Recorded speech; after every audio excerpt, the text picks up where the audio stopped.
It's good to be back. Alright, let's begin. Neptunia! I summon you! It's time for a new intro!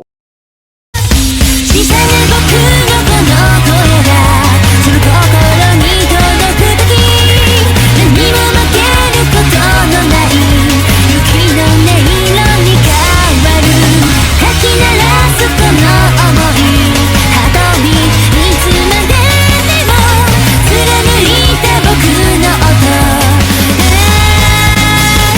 地に響いて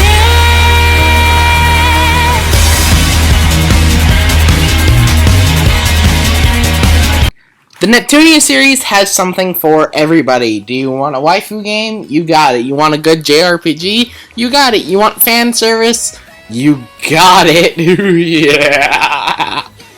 Though, this game in the Rebirth trilogy kinda gets left in the cracks. As far as I know, it's the rarest, considering every GameStop I go to only has the first and third one.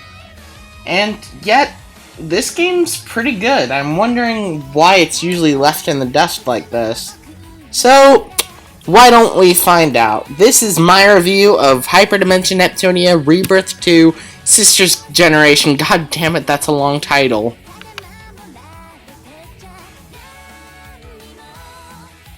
The story is as follows. This takes place in a different dimension, which then becomes the main Neptunia universe. This game has nothing to do with Rebirth 1, so you can play through this game without knowing anything about Rebirth 1. Though, I explained that in my Rebirth 1 review. This game starts out with the CPUs battling a new threat known as the ASIC, or the Art 4 Syndicate of International Crime, and they are battling against its current leader, CFW Magic. They, however, fail, including our main protagonist Neptunia, as they are held hostage in the game industry graveyard for 3 years. After 3 years pass, the sidekicks from the first game, IF and Compa, come to their rescue, though they're only able to save Neptunia and thus have to escape because the guard, CFW Judge, comes and basically destroys Neptunia. So, Neptunia wakes up at Planetoon's Basilicum with Eastward telling her that they have to collect the mascots. Though this is only for like the first 2 chapters of the game, nothing really big happens until you meet Uni in Last Station, and then you meet Ram and Louis. However, you don't unlock these characters completely until after Chapter 3, which you beat their respective bosses. CFW Brave for Uni, and CFW Trick for the Louis twins. During Chapter 4 is when they go to save the CPUs and destroy CFW Judge completely. Though this point you only have Neptune in your party, as the other CPUs are unlocked through shares, you need them in order to get the true ending. Now, this game's story is pretty much by the numbers, though it does have some heavy dark elements, as there are secret endings which, while not required, do give some insights into the characters and how strong the bond between the 8 CPUs are.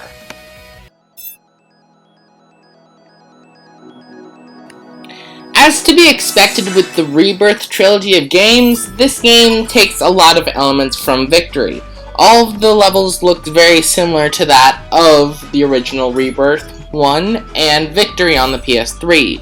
Though, in this game, on the PC and the Steam port, there seems to be a lot of frame rate issues.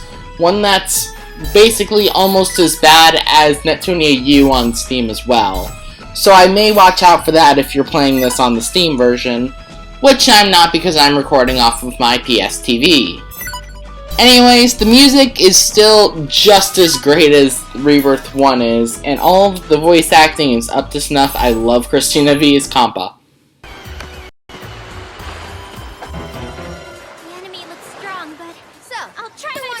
The gameplay, similarly to Victory and Rebirth 1, is the same sort of combo attacking move, along with your EXE drives taking up an EXE gauge, which you build up using your various rush and break it and power attacks through the combos. You also have special moves which take out your SP, but the AP system that was originally in this game's basis, Neptunia Mark II on the PS3, is completely gone. This game, just like Rebirth 1, has a lot of positives. All of the characters are back and they're just as funny as they were in Neptunia Rebirth 1. All of the characters have some added development considering the darker story tone, and even Nepgear gets a bit of a bonus here considering that she was only an unlockable in Rebirth 1 and she was technically a part of a punching bag oriented gameplay. What the f did I just say? In Victory in Rebirth 3, but that's to explain later. Also, all of the scenes, all the various events, they're all just very fun to watch and play through. This game's a lot like a visual novel in a way. It's two halves of the game. There's the RPG and there's the visual novel. With both of these combined and a bunch of comedy, it makes for a very funny game. Also with the Neptunia specialty. Rebirth 1 was making fun of the console war, and this one is making fun of piracy and how bad it is. Considering that CFW Magic is based off of fangirls and fanboys, CFW Judge is based off of, I believe, the anger of gamers who can't seem to win at anything, Trick is cheating, and basically Brave is those that approve of pirating for those who have low income. And I gotta say, it's very clever of how they handle these out. Unfortunately, there are some issues with Rebirth 2. I already brought up the clipping that's in the PC version of the game and how the frame rate will sometimes dip down into the single digits when you're recording. I know this all too well. Anyways, the other problems with this game are how samey it is with Rebirth 1. With Rebirth 1 using Victory's engine and Rebirth 2 continuing this trend, it really just feels like an extension of the first game.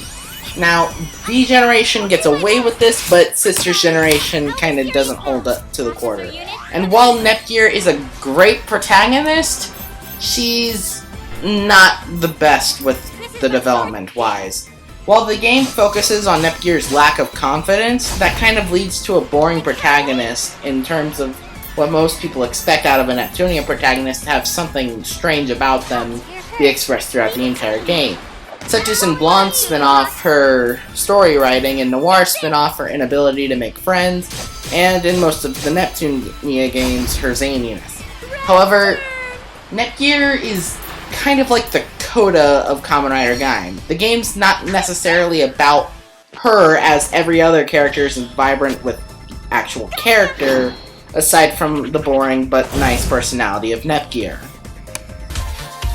All in all, considering the positives and the negatives of this game, I feel that this is still a very enjoyable game in the Neptunia series.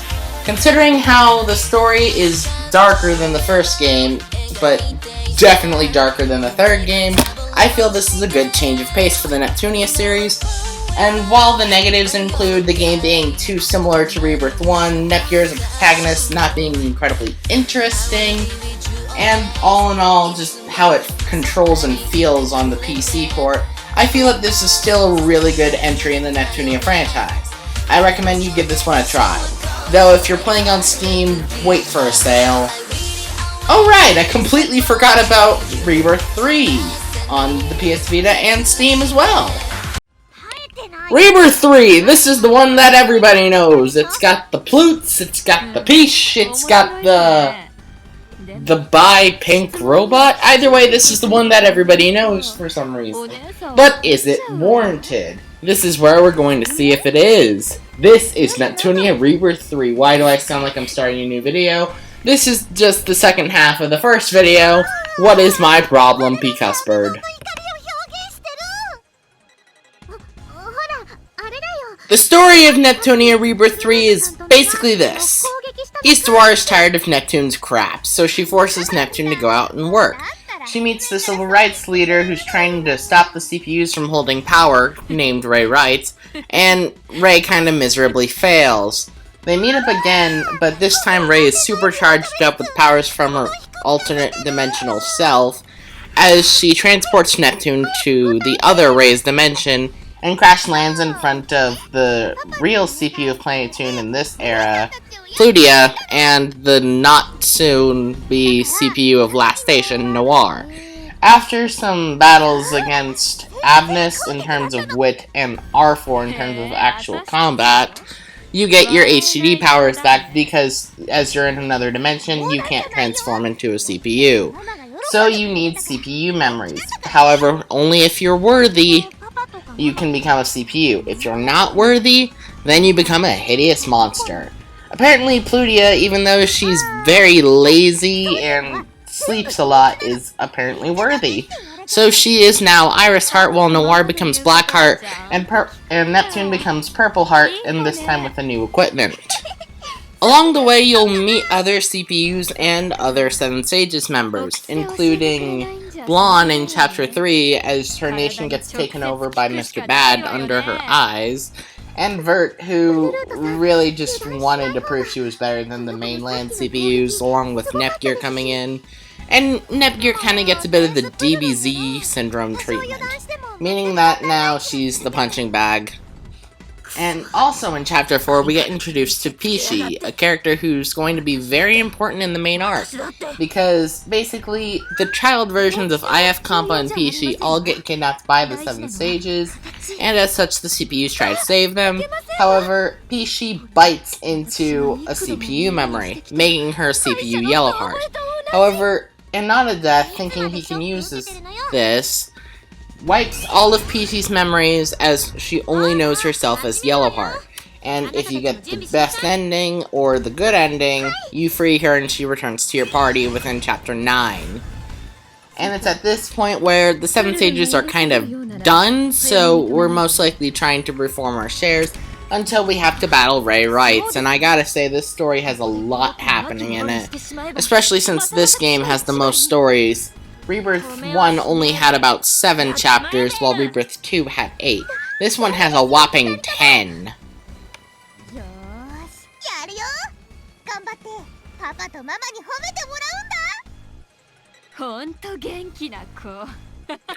Just like Rebirth 1 and Rebirth 2 before it, the presentation and music aren't very different. The Plutia and Pishi are very welcomed additions to the team, as you can no doubt tell from my top 10 list. But the gameplay is where this game truly shines. Gone is the EXE drive gauge, and now your EXE drives are based off your SP attacks. Now you're probably thinking, oh hey, that's pretty powerful. And we still get them at level 25, so that'll be a cinch to get. And guess what? You're wrong. You're so wrong. Now in order to get an EXE drive, you have to use your special attack 100 times in battle. And the only EXE drive that you can get through level up is HD Neptune for Neptune. And by event, I guess that qualifies Broccoli's Makara Beam. But aside from that, nothing. This means you'll have to rely more on your various strategies for combo attacks and special moves, as EXE drives are incredibly rare nowadays. And I think that this is a very welcome addition to the Neptunia series, as it puts off the flashy attacks and puts in more strategy for the game. All in all, I consider Rebirth 3 to be probably my favorite game in the Rebirth trilogy. While Rebirth 1 has updated story, Rebirth 2 didn't really update anything aside from graphics. This game has updated gameplay, and as many of the people who have watched my videos beforehand know that, to me, gameplay is the most important. And while the characters are still funny, this game is still kinda samey. It still has that same-ish region from Rebirth 2. But that doesn't change how great this game is. I recommend that you buy this game on Steam, because I don't have as many of the problems with the game running as I did with Rebirth 2 or 1. So, I recommend you buy this game. And next time on Patrick vs. the World, we'll be looking at Mega Dimension Neptunia, which will be the finale of the Neptunia season. See you guys then.